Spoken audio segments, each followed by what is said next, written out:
Hi everyone, my name is Kate, and you're very welcome here on my channel where we talk about fragrances. In this video, I would like to explore the brand that is new to me, Veronique Gabai.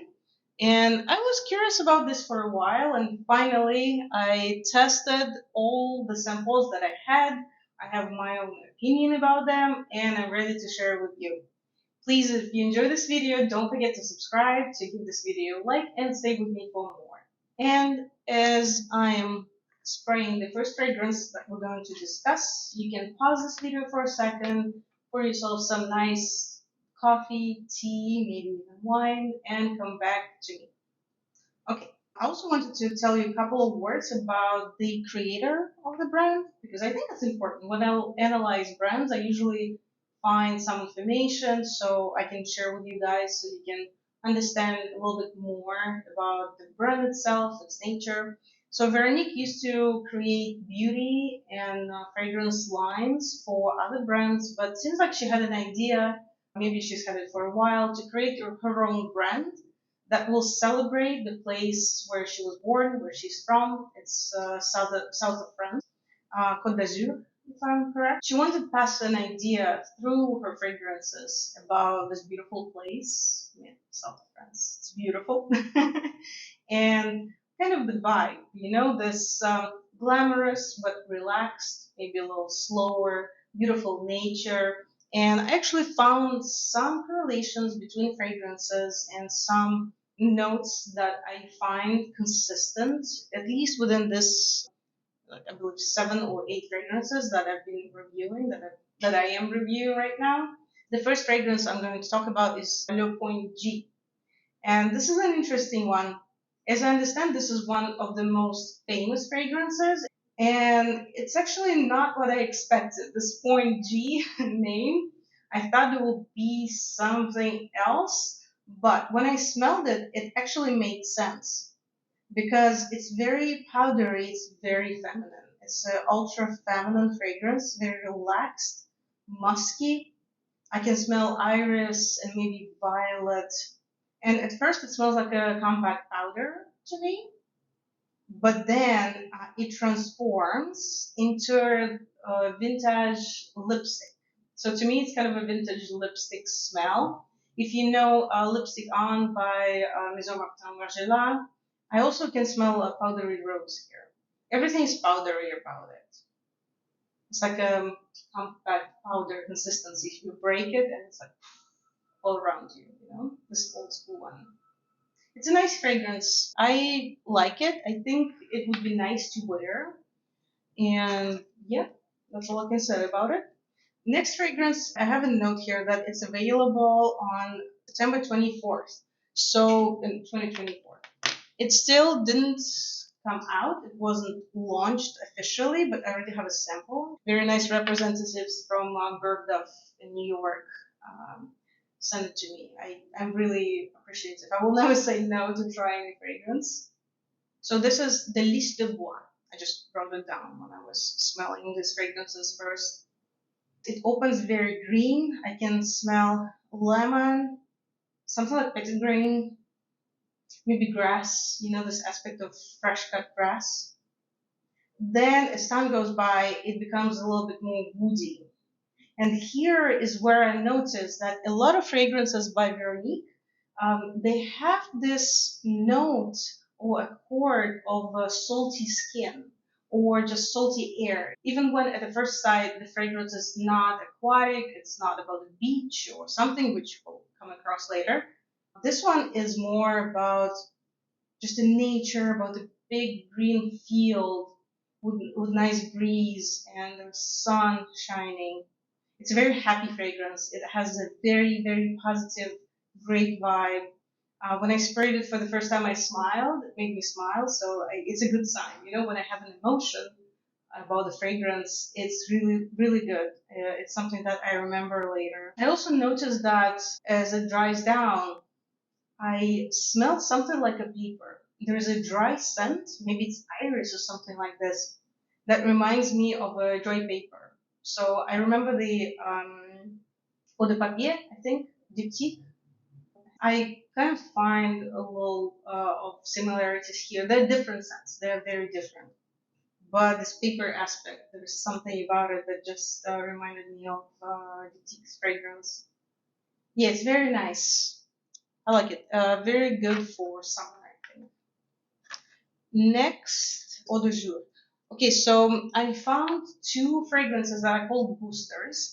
As I understand, the idea is there's Eau du Jour, which means a day water, like a day fragrance, and there's Eau de la Nuit, and nighttime fragrance. So these two are called boosters.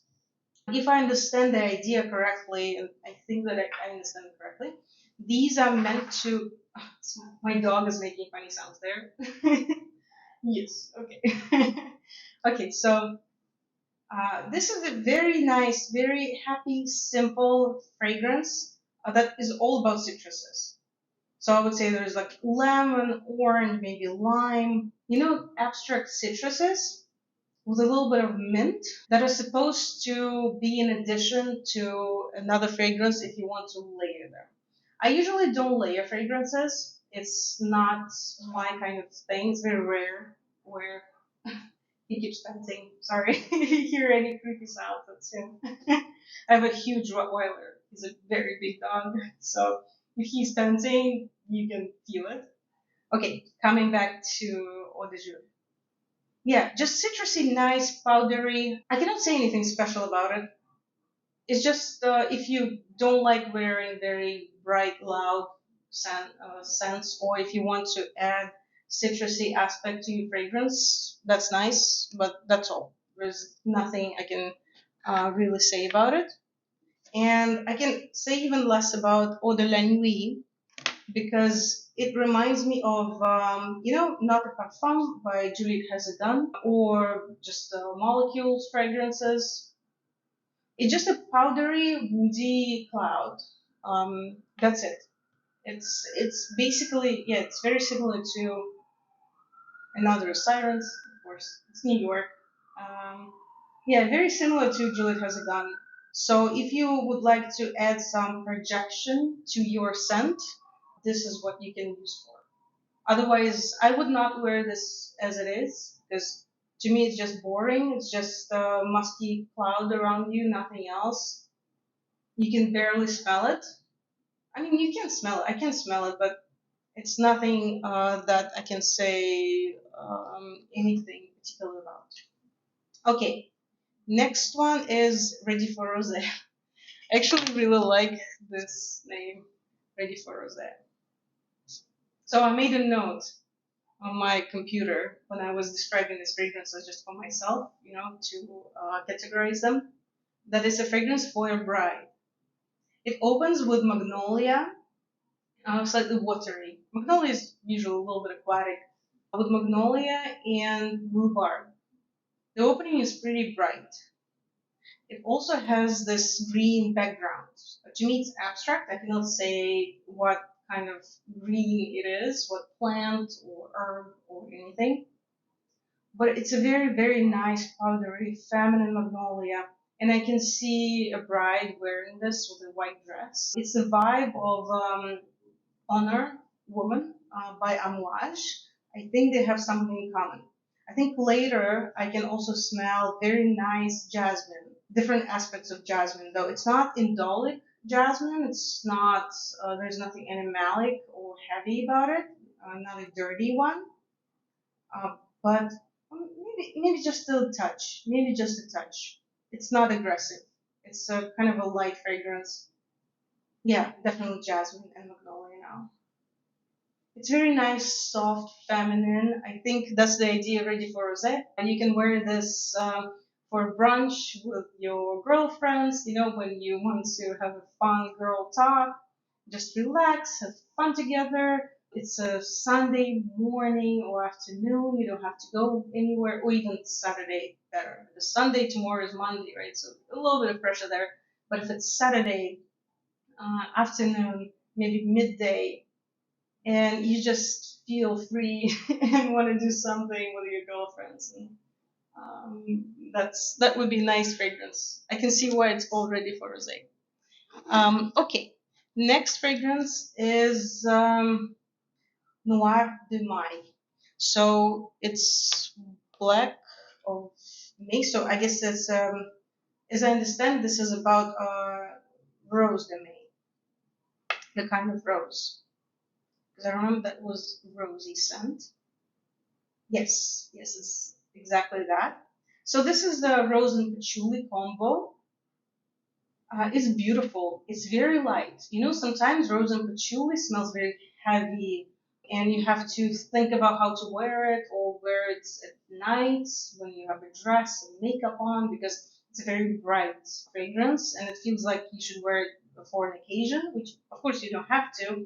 I'm just describing uh, just a general rule of thumb, maybe. Although I wear anything at any time, especially because I test and sample a lot of fragrances, so sometimes I don't even choose. So at first, I smell rose with cumin. For some reason, I feel like it's cumin. You know, a very classic rose with a cumin note. Then I start realizing, okay, maybe this is patchouli, or maybe just when patchouli comes out. And after that, in the opening, I start smelling something fruity, and I would say that it's melon. To me, it's a melon, you know, which I was surprised by, but I find it pretty. It's light. I would say that when I think about it, I remember Noir De Mai by Tom Ford, also rose and patchouli combo. I like this kind of fragrances. I cannot wear them all the time because I get tired of those. And to me, it's on the lighter side. In that family of rose and patchouli fragrances, there's nothing like Portrait of a Lady. That one is huge, very heavy to me. I cannot always wear it. This one is easier and a little bit lighter. I like it. It's a very nice fragrance. Maybe it's my favorite of this brand so far, at least within the fragrances that I tried. I really like. Okay, maybe in the end I will tell you what I like. I don't want to show everything right now.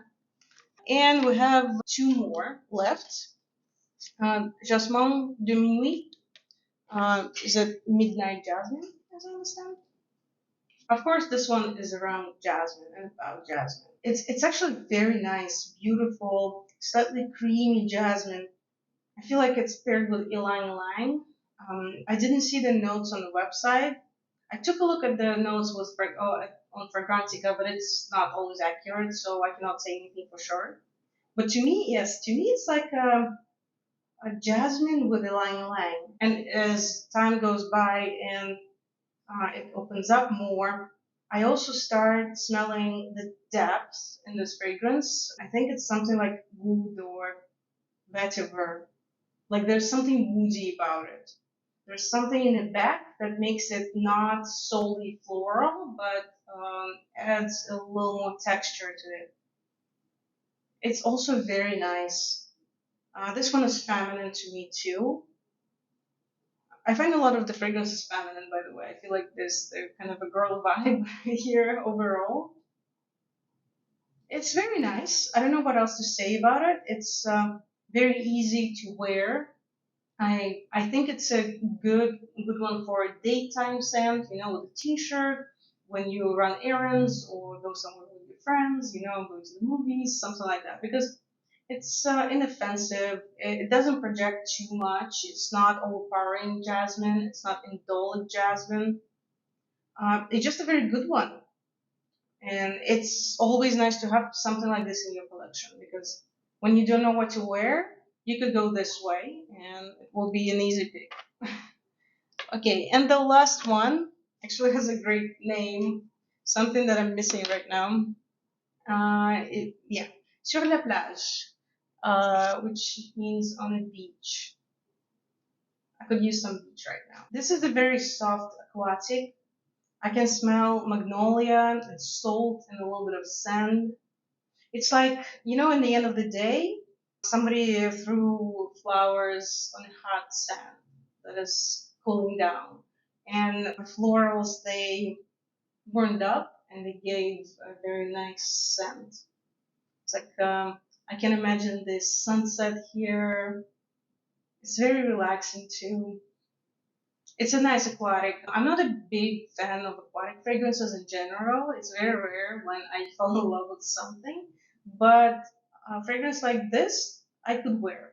It's a very nice perfume. Also, I noticed that all of these fragrances are very easy to wear. They're very wearable. They're inoffensive. They will be good for the office, or go somewhere where you're surrounded by people. Really nice, stable perfumes. Something that you can rely on. Something that you can wear without really thinking too much about where you're going and what you're going to do.